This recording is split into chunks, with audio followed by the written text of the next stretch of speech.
இயேசு கிறிஸ்துவின் நாமத்தினாலே எங்கும் நிறைந்த ஒளியின் சார்பாக வாழ்த்துக்களை தெரிவித்துக் கொள்கிறேன். இந்த காலவெளியின் கூட தேவனுடைய வார்த்தையிலும் நாம் சில விஷயங்களை கணிக்கலாம். ஆதாரமாக எடுத்துக்கொண்ட வேத வசனம் சங்கீதம் எழுந்த புத்தகம் 121 அதிகாரம் 5ஆம் வசனத்தை நாம் தியானிக்கலாம். அதில் என்ன போட்டுங்க வாசிக்கலாம். கர்த்தர் உன்னை காக்கிறவர், கர்த்தர் உன் வலது பக்கத்திலே உனக்கு நிழலாய் இருக்கிறார். இந்த வசனத்தை நம்ம தியானமாக என்ன செய்ய போகிறோம், தியானிக்க போகிறோம். இன்னைக்கு செய்தியுடைய தலைப்பு என்னவென்று சொன்னால், நம்மை காக்கும் கர்த்தர் என்கிற தலைப்பிலே நாம் பார்க்க போகிறோம். பொதுவாக இந்த பூமியில் அநேக சிறு பிள்ளைகளை என்ன செய்வாங்க, அவங்க பெற்றோர்களுக்கு பாதுகாப்பாக வைப்பாங்க. அடுத்து ஒரு தொழிலாளிகள் இருக்காங்கன்னா அவங்களுடைய வாழ்வாதாரத்துக்கு என்ன தேவையோ, பாதுகாப்பு என்ன தேவையோ அதுக்கேற்ற மாதிரியான ஒரு கதை கம்பெனியில் செஞ்சு கொடுப்பாங்க. அல்லது பள்ளிக்கூடத்தில் காலேஜில் படிக்கக்கூடிய பிள்ளைங்க வராங்கன்னா அவங்களுடைய பாதுகாப்பு நலன் கருதி என்ன செய்வாங்க, அவங்க அங்கங்கே என்ன செய்வாங்கன்னா ஒரு அடையாளத்துக்கு சில பொருட்களை வைப்பாங்க. இதை தாண்டக்கூடாது, இதை தொடக்கூடாதுன்னு வைப்பாங்க. இன்னும் பார்த்தீங்கன்னா அரசு அதிகாரிகளோ இல்லை அரசாங்கத்தில் இருக்கக்கூடியவங்களோ இல்லை மின் வாரியத்தில் இருக்கக்கூடியவங்க என்ன செய்வாங்கன்னா டிரான்ஸ்ஃபார்ம் பக்கத்தில் யாரும் தொற்றக்கூடாதுன்னு டேஞ்சர் அப்படின்னு சொல்லி அபாயம் சொல்லி யாரும் தொட்டால் அப்படி ஆயிடுவீங்கன்னு அடையாளமாக சில பாதுகாப்புகள் வைப்பாங்க.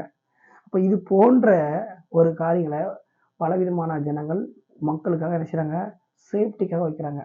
இது இருக்கட்டும், ஒரு மக்களை இன்னொரு மக்களை சேஃப்டி பண்ணணும் அப்படிங்கிறதுக்காண்டி பல விதமான காரியங்களை முயற்சிகளை கையாளுறாங்கன்னா, வானத்தை மூவிப்படுத்த தேவனாகிய கர்த்தர் தன்னை நம்பியிருக்கிற பிள்ளைகள் வாழ்க்கையில் சேஃப்டியை கொடுக்கணும், பாதுகாப்பை கொடுக்கணுன்ட்டு அவர் அதிக கவனமுள்ளவராக இருக்கிறார்.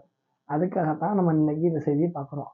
செய்தியோட தலைப்பு என்னவென்று சொன்னால், கர்த்தர் நம்மை காக்கிறவர், அதாவது நம்மை காக்கும் கர்த்தர்னு சொல்லி பார்க்குறோம். சரி, ஒவ்வொருத்தரும் ஒவ்வொரு விதமாக சேஃப்டியை கொடுக்காங்கன்னு பார்த்தோம். ஸ்கூலில் கொடுக்காங்க, காலேஜில் கொடுக்காங்க, தொழிலாளர்கள் கொடுப்பாங்க, பெட்ரோல் கொடுக்காங்கன்னு பார்க்குறோம். இருந்தாலும் கர்த்தர் கொடுக்குற சேஃப்டி எப்படின்னு சொல்லி பார்க்கும்போது, நம்மை காக்கும் கர்த்தருங்கிற தலைப்பில் பார்க்குறோம். அப்போ காக்கிறவர் கர்த்தர் தான் சொல்லி தெளிவுபடுத்திக் கொள்ள முடிகிறது. அப்போ அவர் எப்படி காக்கிறவராக இருக்கிறார் சொல்லி பார்க்கும்போது, கர்த்தர் உன்னை காக்கிறவர், கர்த்தர் உன் வலது பக்கத்திலே உனக்கு நிழலா இருக்கிறான்னு சொல்லி வேதம் சொல்கிறது. அப்போ காக்கிற கர்த்தர் சொல்லி பார்க்கும்போது எப்படி காக்கிறான்னா, ஒரு நிழலை போன்று அவர் இருந்து காக்கிறாராம். நிழலை போன்றுங்கிற வார்த்தை ஏன் யூஸ் பண்ணணும், ஏன் அதை மேற்கோள் காட்டணும் அப்படின்னு பார்க்கும்போது, நிழல் அப்படின்னு சொன்னால் எல்லாருக்கும் தெரியும், யாரும் நினைச்ச முடியாது, தொடவே முடியாது, அதை பிடிக்கவே முடியாது. அப்படிப்பட்ட தொட முடியாத, பிடிக்கவே இயலாத நிலையில நான் உன்னை காப்பேன் என்று கர்த்தர் சொல்கிறார். அப்போ நம்மை காக்கும் கர்த்தருங்கிற தலைவரை பார்க்கணும்னா, அவருடைய பிள்ளைகளாகிய ஒவ்வொருவரையும் யாருமே அணுக முடியாத நிலையில் நிழலை போன்று கூட இருந்து என்ன செய்வேன், காப்பேன்னு சொல்லி சொல்கிறார். சரி, அவர் நம்மை காக்கிறவர்னு பார்த்தோம், நிழலை போன்று காக்கிறவர்னு பார்த்தோம். சரி, யாரை நிழலை போல அவர் காத்தார்னு சொல்லி பார்க்கும்போது அநேக தீர்க்கதரிசிகளை என்ன சொல்லலாம்.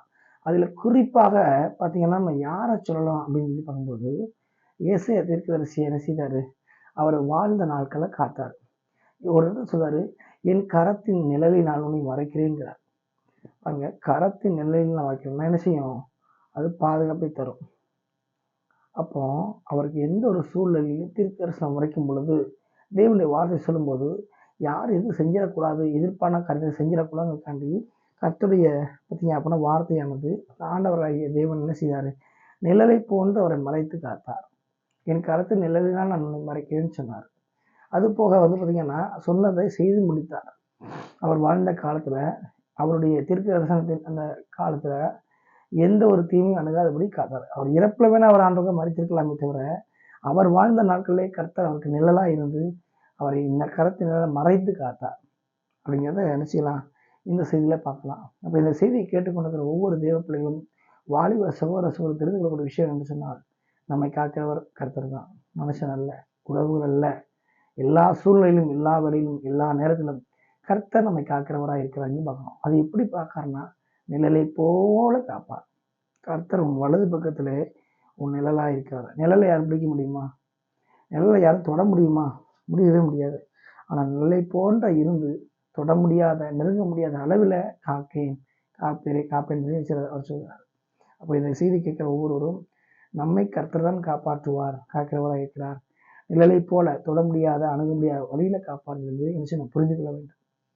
இதை புரிந்து கொண்டவர்களாக தேவன் பக்கமாய் நம்முடைய இருதயை திருப்பி காக்கிற தேவன் கர்த்தவங்களை புரிந்து கொண்டு தொடர்ந்து நம்முடைய பாதுகாப்பாக என்ன செய்யணும், அவரை பற்றி பிடித்துக் கொள்ள வேண்டும். மனுஷனை நாம் தேடி பாதுகாப்புக்காக ஓடும் பொழுது ஏமாற்றம் தான் கிடைக்கும். அவை நம்மை காக்கிறவர் கர்த்தருங்கிறதை புரிந்து கொண்டு ஏசாவை எப்படி பாதுகாத்து நிழலினால் மறைத்தாரோ அவருடைய கரத்தின் நிழல் நம்மை மறைப்பார் என்பதை புரிந்து கொண்டு தொடர்ந்து அவரை சார்ந்திருக்க வேண்டும் என்று சொல்லி உங்கள் அனைவரையும் எங்கும் நிறைந்தவர் ஊழியம் வாழ்த்துகிறது. ஆமென்.